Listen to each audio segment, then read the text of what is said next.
There are some things in life that you, for one reason or another, cannot believe. This was the case here. I could simply not believe that Ubisoft games are as bad as people say. So I grabbed the latest Assassin's Creed and checked it out for myself.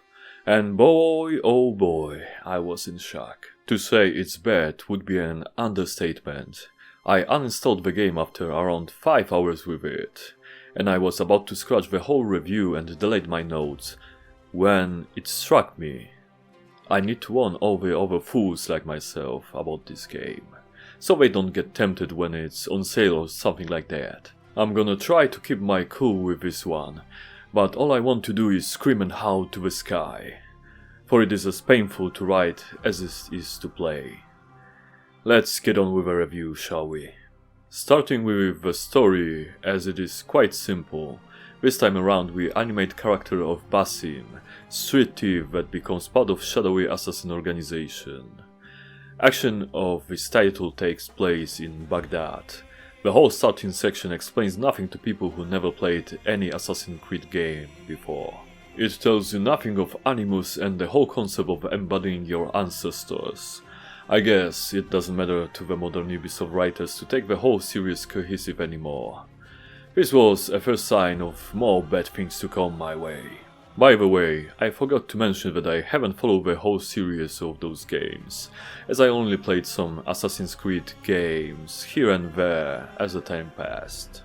They were never appealing to me. I felt like something was always missing in them, like, I don't know, soul or character, so I guess the whole story was as unclear to me as to any new player. So Basim joins one shadowy organization in order to fight another shadowy organization. They are called Order of Assassins and Knight Templar. But really it doesn't matter, because we are not told any of that as we play through the main story. There is one big problem with it, however. They all have very recognizable outfits for people that try to blend in and hide in plain sight. What a grave logical error. It's just beyond me how not serious this all looks. Early in the story, Basim cuts his fingers in the ritual and gets a new assassin gadget in the place of lost flesh, retractable blade. I really didn't like that part, cause I knew a handful of people, pun intended, that lost one or more of their fingers, and every one of them was very displeased with that fact, and they would rather have all their fingers. In John Wick Chapter 3 movie it made way more sense, even though I thought it was stupid there as well, cause of the events that transpired shortly after. I guess it's all the hindsight. Basim claims that he wants to help people, but he starts in Baghdad by murdering people that try to earn their living. I mean guards in different places working for all kinds of people. This is just pure hypocrisy. I know it's just a game, but for the love of all that's holy. At the start of the game he abandons his best friend because she killed a man in order to save Basim, and now he runs around murdering strangers just because their line of work. What a disaster. Game didn't even give me option to knock them out, like it did in the introduction section. There are some written sources about history of places and events to find on the map. Don't know how accurate they are, read them at your own risk. I didn't, because all other elements of the game did not fill me with confidence in their accuracy. Overall writing is not very good in this game, to put it mildly.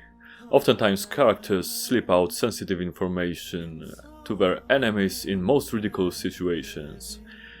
It's all supposed to be secretive. What a disaster.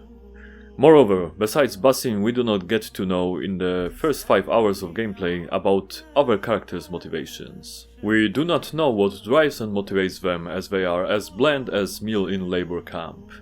I mean, oh my goodness, it's writing 101. They could not be bothered even with basics, which is what makes me so furious.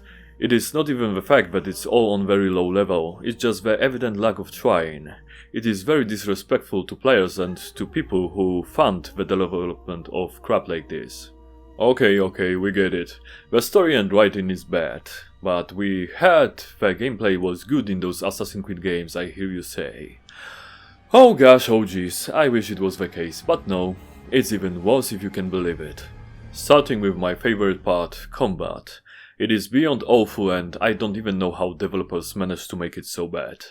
It is very jerky, unresponsive, floaty with minimal feedback. It is like playing make-believe sword fight with wet noodles instead of wooden swords or even sticks for that matter. The gameplay out of combat doesn't look so peachy as well. The only half-decent mechanic here is stealth, the rest is very lacking. First time ever I saw the walking speed option inside the game. I turned it to maximum value of 10 and I suppose any lower value was left there for masochists and ignorance that do not look through settings menu. Who knows, this is all madness. And I almost went mad as camera tried to auto-adjust all the time, even when there was no need for it. So they gave us walking speed option and not one to turn off camera auto center. What geniuses work there at Ubisoft, I wonder. Anyone even tested this thing for quality of life angle, or was it all just "it will be fine" mantra? Going through interface feels sluggish and unresponsive. It really downgraded the overall in-game experience and comfort levels to all-time lows. Another first time seen option I found was so-called unguided objectives, which gives you a choice between quest markers and finding location for yourself using in-game descriptions. I turned it on and off multiple times on multiple objectives, but I found no difference between the two. It doesn't work, or I just had not enough time with the game to find out how it works. All in all, gameplay is tragic here and it is the main reason I could not stand this title for more than 5 hours. So, if story and gameplay are as bad as I described, maybe Assassin's Creed Mirage is the technical marvel in software engineering that we all should admire for the years to come. Hell no! Visually it is worse than I expected. Some textures are very low quality, even at maximum settings. Models are not exactly top notch and even lights and shadows look flat. Lip sync is terrible for a AAA title like this. Overall impression is that it all looks like a mediocre game from 10 years ago. It really distracted me too much in the cutscenes, so there's a minus value here as well. Outside of cutscenes it is not better. As takedown animations of assassinations are often out of sync between models, so it all looks and feels really bad most of the time. I almost forgot about the glue that holds both together. Here we can witness the worst transitions from cutscenes to gameplay I have seen in years. Our character just teleports during fade out, fade in. This is madness for a AAA game. It looks more like some low budget production. At least performance-wise, it is a decent and stable game. Nothing to write home about, but it's good. So maybe audio side of the game can give us some pleasure here. Not in the least. Music sometimes is awful. I don't know who greenlit some of the tracks. They hurt my musical sensitivities in many ways, and the rest of them, even if not hurtful, are still unremarkable. As I listen to the soundtrack while writing these words, it's either one of two options. I'm forgetting the music is playing, or one of the worst tracks reminds me that it is still there, in the worst ways possible. I almost wanted to throw away my headphones several times as I was attacked by a sudden cacophony of unpleasant sounds. What a disaster. The game sounds are okay, I guess, nothing that stood out in positive or negative way, but voice acting was noticeably bad.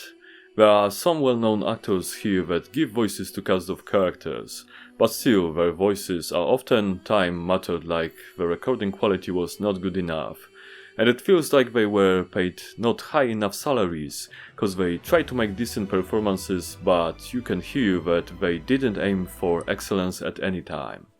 From other observations, game gives us information about diversity of people that developed it after every launch. I don't know what to make of that. What I can say for sure is that it's totally unnecessary information. I am not a rabid dog that will jump at something like this and bark to the heavens. It's a nothing burger really. Overall, on technical level, I oftentimes felt like I was playing one of Piranha Bytes games instead of AAA production this supposed to be. When first launching Assassin's Creed Mirage, I could not possibly foreseen what a disaster of a game was waiting for me just around the corner. I am truly shocked that it came to this, because even if I never thought Ubisoft games were some diamonds inside the industry, I still thought they were okay. Amazingly enough, there are no redeeming qualities in this title. There is no flow, no passion, no enjoyment. There is absolutely nothing worth salvaging. I guess I'm gonna need to play some other recent Ubisoft game in order to estimate if it's one-time thing or a regular occurrence, cause this one feels like one or the other. High level of incompetency or sabotaging their game on purpose. I don't know which is worse. To not prolong this review, as it is not very productive to beat the dead horse. For the love of all that's precious in this world, do not buy nor play Assassin's Creed Mirage. You have been warned. That's all for this one, and I will see you in the next Great Late Review.